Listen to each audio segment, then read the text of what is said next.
Can y'all hear me? Can you hear me? Can you hear me? You hear me? Okay. Congratulations, class of 2015.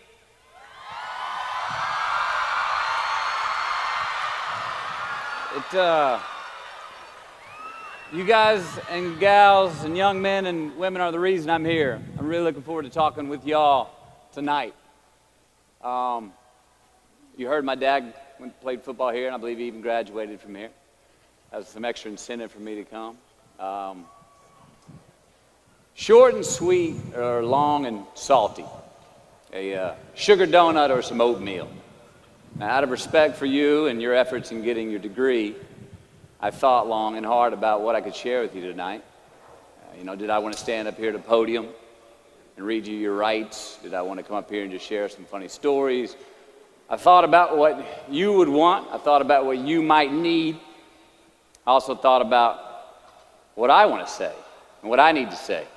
Now, hopefully, we're both going to be happy on both accounts. As the saying goes, take what you like, leave the rest. Thank you for having me.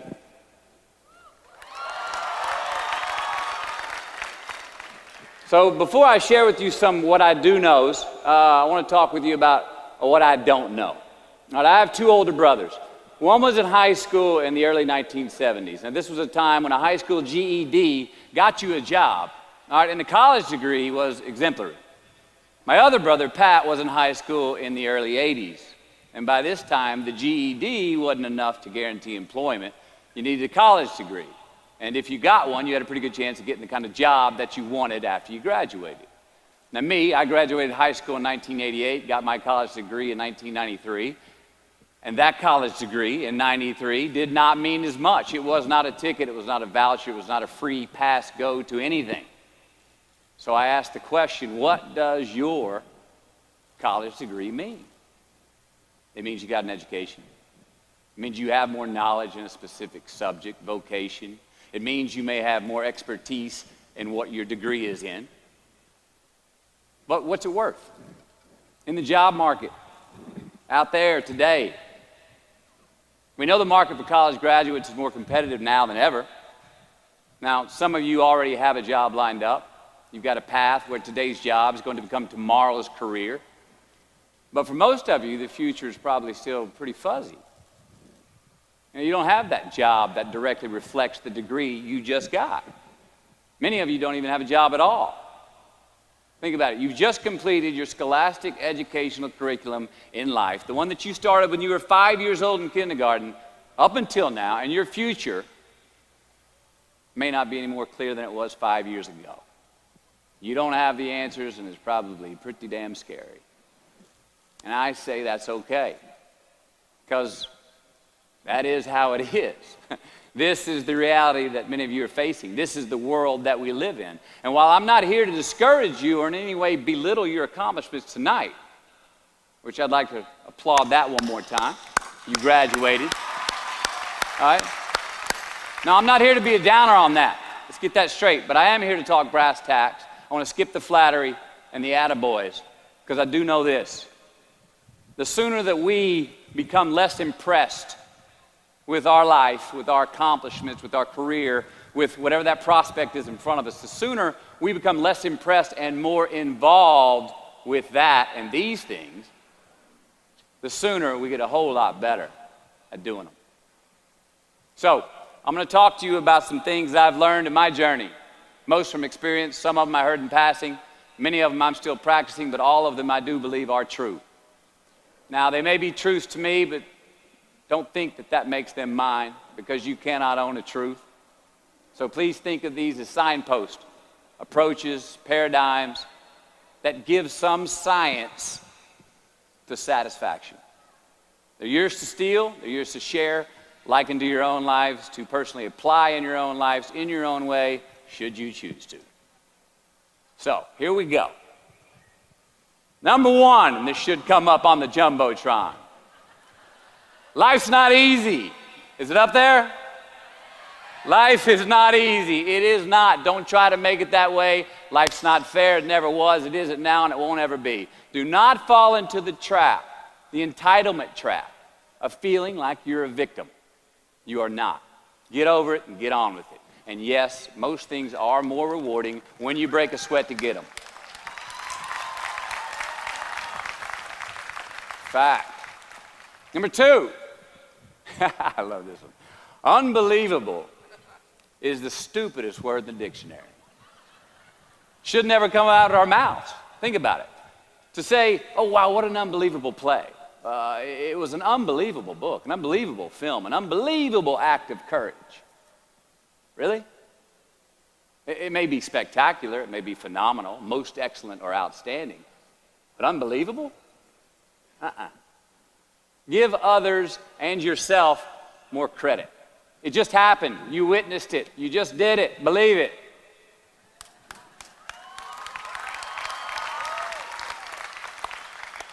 What about the other side of unbelievable? You know, that side when we humans underperform or act out of our best character. For instance, man flies a suicide jet into the World Trade Center. Millions die from diseases every day that we have cures for. Bob the Builder swears that he's going to have your house built by Thanksgiving, and you can't move in until Christmas the next year. Our best friends lie to us, and we lie to ourselves all the time. Unbelievable? I don't think so. Again, it just happens, and it happens every day. Nothing that we Homo sapien earthlings do is unbelievable. And if there's one thing you can depend on people being, it's people. So we shouldn't be surprised. We, us, are the trickiest mammals walking the planet. I'm not worried about the monkeys. I'm worried about you and me. So acknowledge the acts of greatness as real, and do not be naive about mankind's capacity for evil, nor be in denial of our own shortcomings.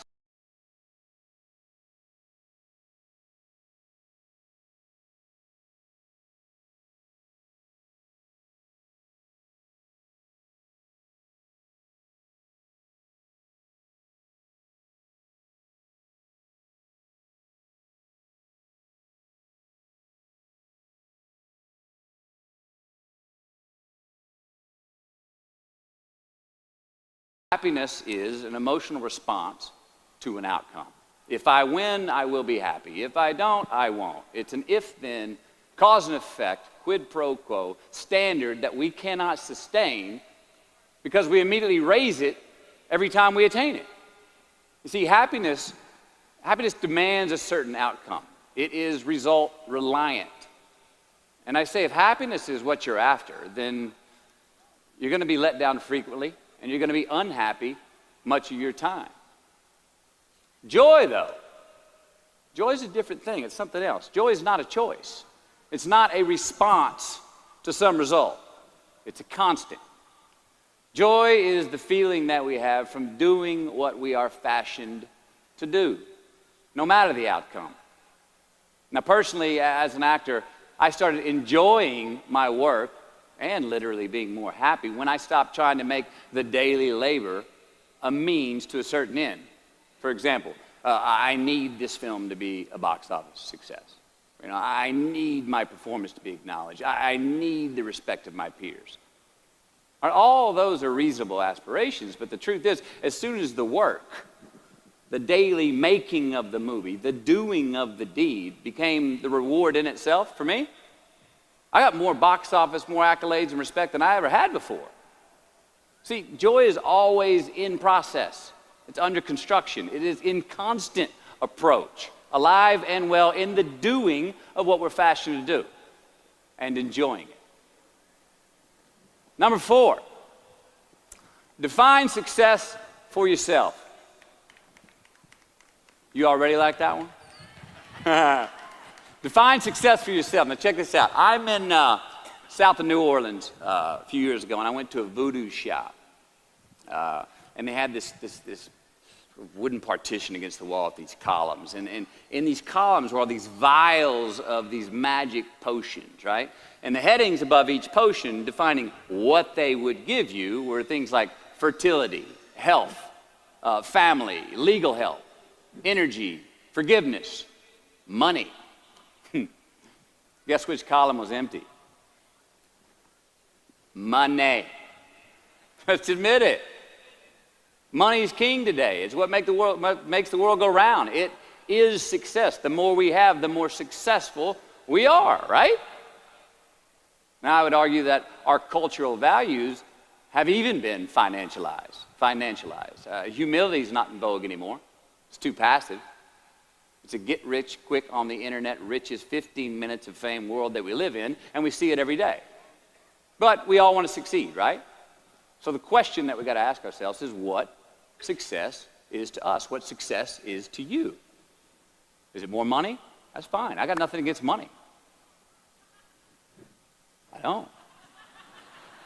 Maybe it's a healthy family. Maybe it's a happy marriage. Maybe it's to help others, to be famous, to be spiritually sound, to leave the world a little bit better place than you found it. Continue to ask yourself that question. Now, your answer may change over time, and that's fine. But do yourself this favor. Whatever your answer is, don't choose anything that will jeopardize your soul. Prioritize who you are, who you want to be, and don't spend time with anything that antagonizes your character. Don't drink the Kool-Aid, man. It tastes sweet, but you will get cavities tomorrow, all right? Life is not a popularity contest. Be brave, take the hill, but first answer that question, what's my hill? So, how do I define success? For me, myself. Well, for me, it's a measurement of 5 things. We got fatherhood. We got being a good husband. We got my health, mind, body, and spirit. We got career, and we got friendships. These are what's important to me in my life right now. So I try to measure these 5 things each day. I check in with them. I like to see whether or not I'm in the debit section or the credit section with each one. Am I in the red or am I in the black? You follow? For instance, sometimes say my career's rolling. All right, it's way up here in the black, but I see how my relationship with my wife maybe could use a little bit more of my attention. I got to pick up the slack on being a better husband. Get that one out of the red. Or say my spiritual health could use some maintenance. It's down here, but hey, man, my friendships and my social life, they're in high gear, right? I got to recalibrate. Checks and balances. I got to go to church. Remember to say thank you more often. Something. But I got to take the tally because I want to keep all 5 in healthy shape. And I know that if I don't take care of them, if I don't keep up maintenance on them, one of them is going to get weak, man. It's going to dip too deep into the debit section. It's going to go bankrupt. It's going to get sick, die even. So first, we have to define success for ourselves. And then we have to put in the work to maintain it. Take that daily tally. Tend our garden. Keep the things that are important to us in good shape. I mean, let's admit it. We've all got 2 wolves in us. A good one and a bad one. And they both want to eat. The best I can tell, we just got to feed that good one a little more than the other one. Here we go. Number 5. Process of elimination is the first step to our identity. AKA, where you are not is as important as where you are. All right, 1992, I got my first job as an actor. 3 lines, 3 days work in a film called Dazed and Confused. All right. All right, all right, all right. There we go. So this director of that film, Richard Linklater, he kept inviting me back to set each night, putting me in more scenes, which led to more lines, all of which I happily said yes to. I mean, I'm having a blast. People are telling me I'm good at what I'm doing, and they're writing me a check for $325 a day. I mean, hell yeah, give me more scenes. I love what I'm doing. Well, by the end of the shoot, by the end of the film, those 3 lines had turned into over 3 weeks' work, and it was mine. It was Wooderson's 1970 Chevelle that we went to go get Aerosmith tickets in, man. Yeah, it was badass. Well, a few years ago, I'm watching this film again, and I noticed 2 scenes that I really shouldn't have been in. In one of these scenes, my character Wooderson, I exit screen left to head somewhere, and then I re-enter the screen and to double check if any of the other characters wanted to go with me. Now, in rewatching the film, and you'll agree if you know Wooderson, Wooderson's not a guy who would ever say, later, and then come back to see if you were sure you didn't want to go. Now, when Wooderson leaves, Wooderson is gone. He does not stutter, step, flinch, rewind, ask twice, or solicit. You know what I'm talking about. Wooderson has better things to do, like liking those high school girls, man, because I get older and they stay the same age. My point is, I should not have been in that scene. Shouldn't have come back. Should have exited screen left and never come back. But back then, making my first film, getting invited back to the set, cashing that check and having a ball, I wanted more screen time.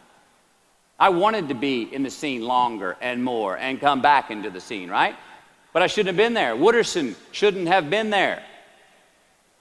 It is just as important where we are not as it is where we are.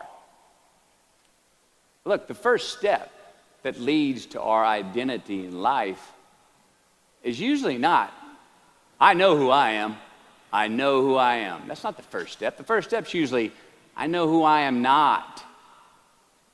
Process of elimination. Defining ourselves by what we are not is the first step that leads us to really knowing who we are.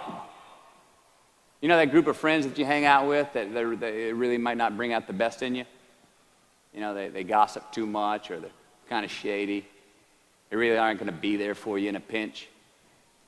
Or how about that bar that we keep going to that we always seem to have the worst hangover from? Or that computer screen, right? That computer screen that keeps giving us an excuse not to get out of the house and engage with the world and get some real human interaction.